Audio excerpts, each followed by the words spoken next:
د سلورو میاشتو نه پس حمل ضایع کول غورځول چې سلور میاشتې شوي د هغې نه پس د زنانه حمل غورځول علما وایي دام د قتل یو قسم دی.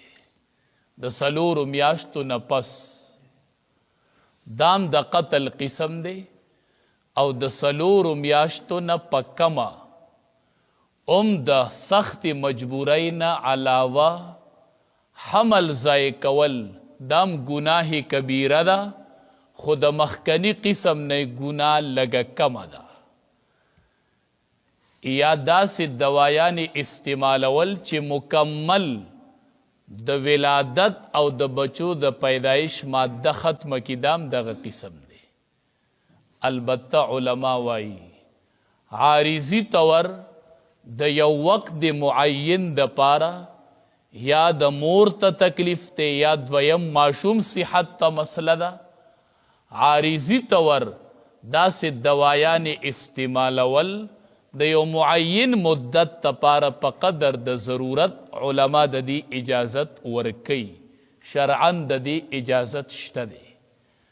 نو یو قسم دغه قتلو د الواد چې دا په دور جاهلیت کې شروع او دور جاهلیت کې دغه قسمونه چې دغه شان به خپل بچي هغه وجل. دویم علما وایي یو قتل حس دا قتل روحانی دی. د بچی وجود خو ته بچ کې وجود ته څه نه وایې، خو تا د بچی روح چې دی هغه قتل کو. چې کله د بچی ته اسلامی تربیت اونه ښوده او د روح ته د اسلامی غذا ورنه کړله، علما وایي دا قتل روحانی دی، تا ولا روح قتل کو. او ګورې علما وایي دا د هغې قتل نه نقصانی دی. څنګه؟ علما وایي چې هغوی کم ماشومان وجلي و نابالغه مشرکانو، نو هغه چې نابالغه وجلي و خپل الواد نابالغه نه، خو جنت ته لاړل.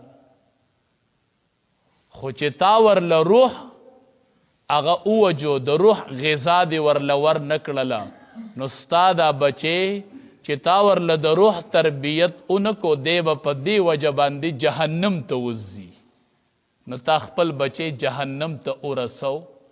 نو دا قسم ډیر نقصانی دی چې د بچو د روح غذا نه میلاویږي او د بچی اسلامی تربیت نه کیږي. نن د بچی د اسلامی تربیت فکر نشته دی چې د روح له غذا پکار ده، د روح تربیت پکار دی چې د جهنم نه بچ شي. نن د بچی دا فکر نشته دی، نن د الواد باره کې د دې فکر نشته دی.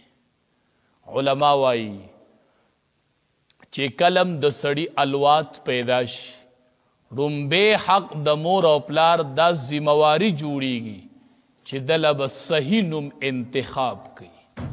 صحیح نوم به ورلږدي، دا د مور او پلار حق دی. اخو ناپوه دی، اخو ناخبره دی. او احادیثو کې دام راځي وی د نوم اثر چې دی دا پوړوکې کې ښکاره کیږي، دا پوړوکې کې دا نوم اثر ښکاره کیږي. ملا عمر په افغانستان کې عمر نوم یې وکنه، عمر فاروق رضی الله تعالی عنه، د نوم اثرات دا ښکاره کیږي.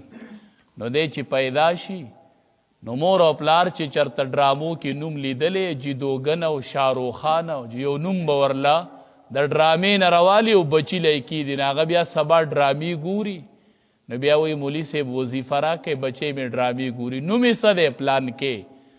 تا د بچی حق ضایع کړی دی، تا بچی له نوم غلط یخې، نن به د هغې نوم اثر په بچی کې ښکاره کیږي. نو الواد لږ ورلی نومونه صحیح کړئ، دا د بچی اولنی حق ته ضایع کوي. نو د نوم صحیح تربیت، نوم ورله صحیح اٹاکا.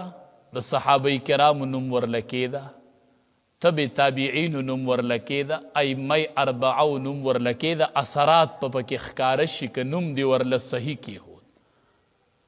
د بچي دپاره اول تربیتګاه چې ده دا د مور غیږ ده.